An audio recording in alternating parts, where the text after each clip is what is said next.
কোন একজন নবী আল্লাহকে বলেছিলেন যে আল্লাহ আমি মারা যাওয়া কোনো মানুষকে দেখতে চাই, সে কেমন আছে।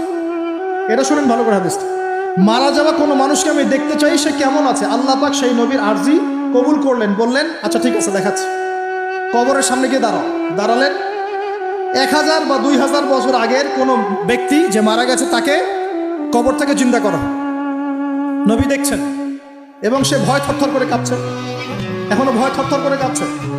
নবীজি আমাদের নবী নন, অন্য কোনো নবী, সেই নবী বলছেন যে তুমি ভয়ে কাঁপছো কেন, তুমি কত বছর আগে ইন্তেকার করছো, কি তোমার হালচাল বলো আমাকে। সেই ব্যক্তি বলছে আমি আজকে থেকে 1000 বা 1500 বছর আগে মারা গেছি, আমি ভয়ে কাঁপছি। যখন আমি মারা যাচ্ছিলাম মালাকুল মউত যা আকৃতি নিয়ে আমার সামনে এসেছিল, ওই আকৃতি আমি এখনো ভুলতে পারি না, তাই দেখে আমি থরথর করে কাঁপছি। তিনি বলছেন যে আমি 1500 বছর হয়ে গেছে আমার মউতের, কিন্তু আমার দেহ থেকে এখন পর্যন্ত রূহ কবজ করার যে কষ্ট, এই কষ্ট এখনো যায় না।